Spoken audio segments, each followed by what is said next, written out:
What is going on, YouTube? White here, back in front of classic Craigslist game finds memorabilia. Link and Mario was on the original bookshelf back in like 2012 and 13, and they will be coming back on the new bookshelf, which me and Fanta are going to be setting up probably come October, and I'll be starting a new video game collection with $1. Quick up-to-date on what's going on. Most of my collection is getting sold currently.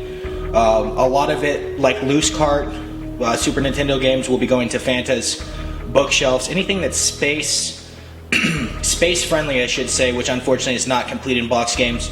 So we'll be jumping into some complete in box collections, this and N64. Might get into Game Boy and might get into Wii as well, time permitting. But today we'll do complete in box Super Nintendo. And before we start in the video, I gotta have a big shout out to Eric L, subscriber. He sent us a really cool package. He sent us a note as well, but I'll keep that kind of private. But he sent us a Halo Encyclopedia, which is absolutely amazing. The Halo lore is probably my favorite lore in any video game. So to see kind of detailed stuff like how the needler works, and how here's the shotgun. This is just a really cool like coffee table book for any Halo fan. And I'll never forget playing the first Halo game and looking for those terminals. They were kind of like the Easter eggs, and they gave a little input into the story. And some of the Halo stories, like recently, has kind of missed the mark, but some of the Halo story and some of the lore has been amazing. Like Halo Reach is one of my favorite stories in any video games. So Eric L, really appreciate this gift. I'm going to leave it here probably on the bookshelf that we're about to set up. It might be the first thing that goes on it for me and Fanta to enjoy, so appreciate that. So let's jump in.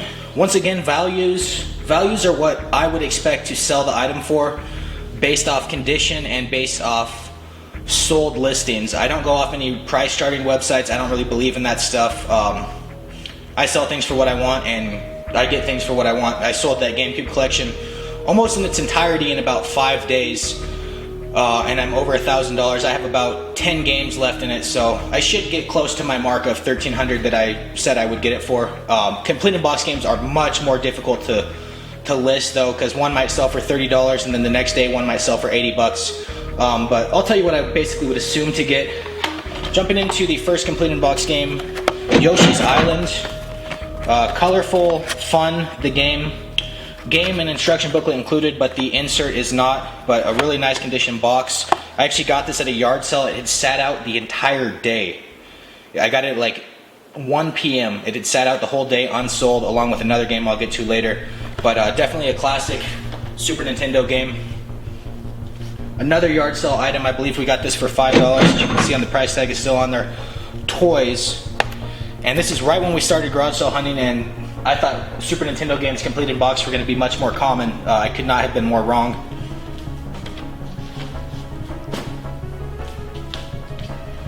We're back. A dinosaur story in really nice condition and complete. Very bizarre movie. I think it was DreamWorks or someone made it, and it had some good voice talent, but it was a very odd movie. It didn't quite hold a candle to Disney Renaissance, which came out at the same time. This was a pointless game. I think I got it for free. Just kind of a shelf filler. Whaley Country Club. I think it's a golf club in Hawaii. Sports game junk. As there it goes. Oh well. Good thing it was the golf game. Star Fox. Every time I think of Star Fox, I think of the N64 version. In truth, this one was ambitious, and that FX chip they had was cool. The graphics at the time were amazing, but as far as replay value, I still prefer the N64 version.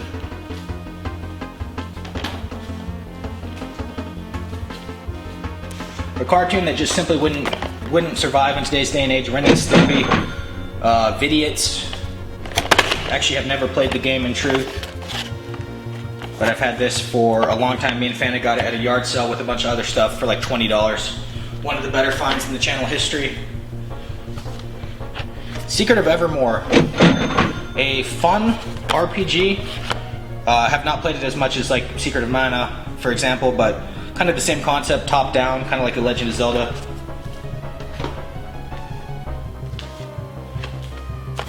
Young Merlin. Slightly beat up here. Honestly, don't know anything about this game. I don't think I've ever played it. It just sat on the shelf. Don't even remember where I got it, to be honest. Probably in a trade with Imboden. Madden 96, junky sports game, but it was fun to see the players of yesteryear.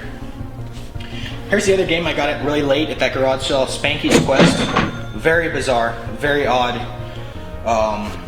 Decently valuable if I recall.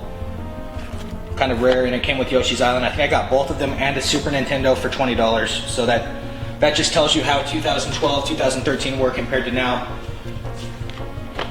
Final Fight. I believe I got this at a garage sale as well, but I don't remember what I paid. I think I found a couple copies of this game back right when I started collecting. I found at least 2, and I remember getting rid of the second one. Notoriously difficult game. Super Ghouls and Ghosts. I guess it was a port of the NES version with better graphics, but this will put hair on your chest. A very difficult platformer. Kind of fun. Really fun, but very difficult. As I said, it's very frustrating, and I don't remember it being very forgiving. If you died, you were like dead.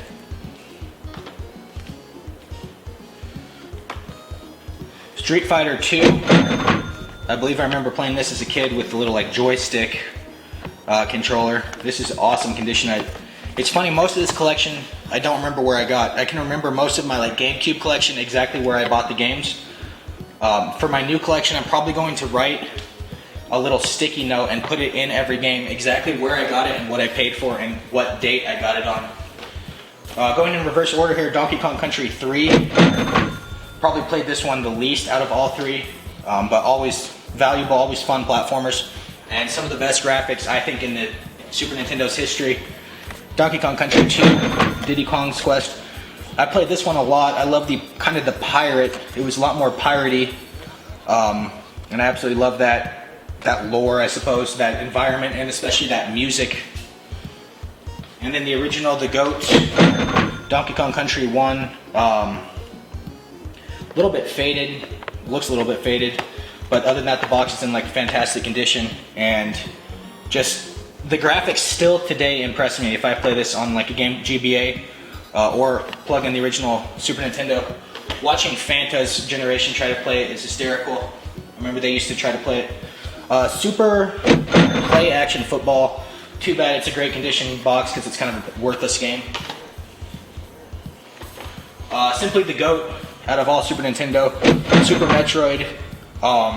This is one of those games. This, Pokemon Blue, and Fable on the original Xbox are 3 games I'm gonna have forever for my entire life, because they're 3 games that I just always have to play at least once a year. Plug in and play. This is in really nice condition, and probably the most valuable game I'd say in this complete in box collection. North of $100, I would guess. It's not quite perfect condition, but it's in pretty good shape. And simply put, one of the best platformers ever made. Vortex, another one I got at that yard sale for $5. Right when me and Fanta started yard selling, like right when we started, and I thought we were going to find games like this all the time. I could not have been more wrong. The Jungle Book, very bizarre Disney movie. Still have not seen the new one with Scarlett Johansson and everyone. I kind of want to. I might pay $3 and watch it on demand, but have not played the game. I know Aladdin was the GOAT game, based off a Disney Channel movie, or a Disney movie rather. Jack Nicklaus Golf.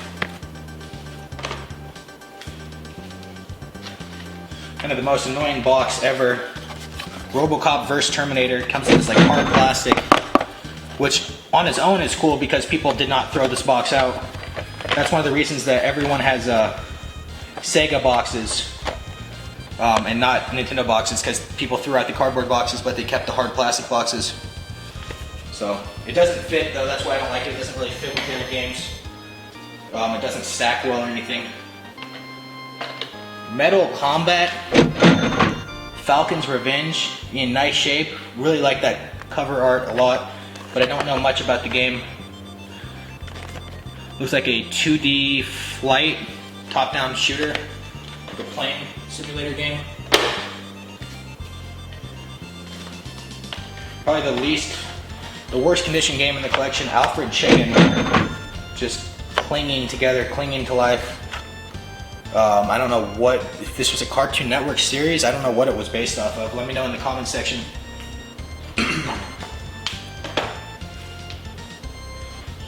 The best 16-bit music ever, The Lion King. I absolutely loved the music from the movie in 16-bit. Sometimes I'll literally go put it on YouTube and just listen to it while I'm doing schoolwork or whatever. It just came out really well for whatever reason. The game was challenging though. The game was hard as hell for a little kid's game, but one of my favorite Disney movies, probably my favorite Disney movie. And the artwork is fantastic with the little Simba. And the graphics in the game were decent. I just remember it being pretty damn difficult and having fantastic score. Mech Warrior 3050, kind of a generic 80s action movie cover art.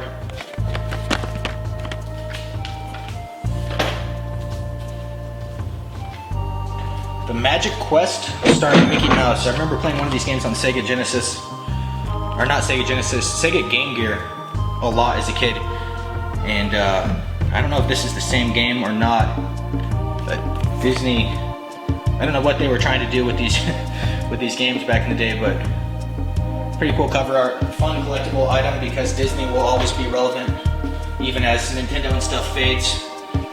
Super Mario All-Stars, still a fantastic value with the amount of Super Mario games on one disc, or one cartridge I should say. And this game is in fantastic condition. Fantastic condition. So pick this up. If you don't have an NES but you collect Super Nintendo games, definitely pick this up so you can play the classic NES games with improved graphics. Or not with improved graphics, I don't think. Jungle Strike. That's what I bought for $20, probably back in the late 90s. Kind of fun Vietnam looking graphics, and yeah, top-down shooter, just as I expected. These are my favorite. Cliffhanger with the actual like art from the movie, or not even art, like an actual screenshot from the movie of Sylvester Stallone. I've never played the game, and I'm embarrassed to say I've never seen the movie.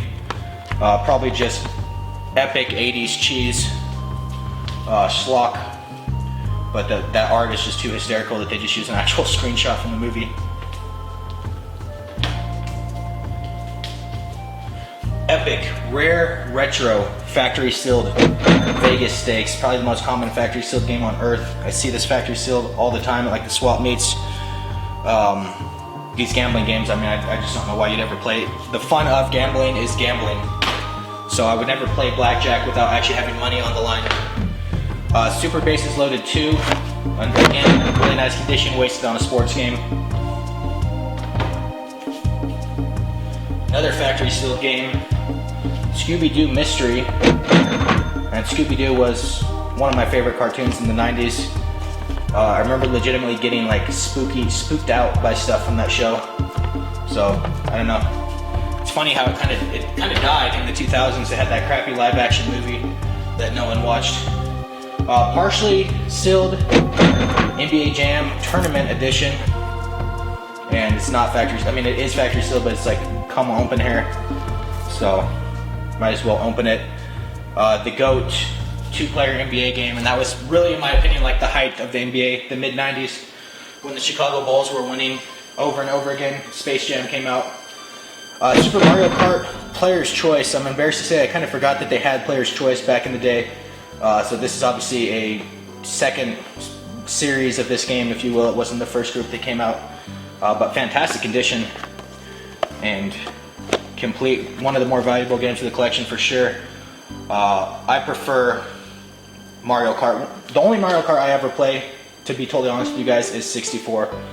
And I still play that regularly to this day. We play with alcohol. We play drinking and driving and stuff at college parties. And I love Double Dash, but for whatever reason, Mario Kart 64 is the one that comes out. Last and least, Mario is Missing. I remember renting this game at a little kind of like a family-owned Blockbuster type store, and I rented it and took it home to my Super Nintendo and played it.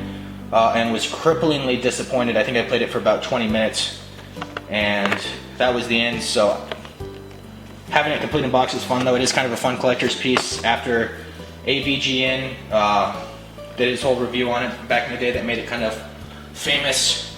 So we will see with what is going on with YouTube.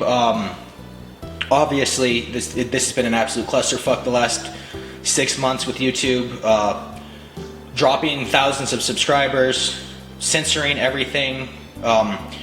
We'll see. Fanta says there's going to be some new channel is going to come out to compete with it, and in Fanta's mind, it's going to blow YouTube away because you're going to actually be able to do stuff and have some freedom.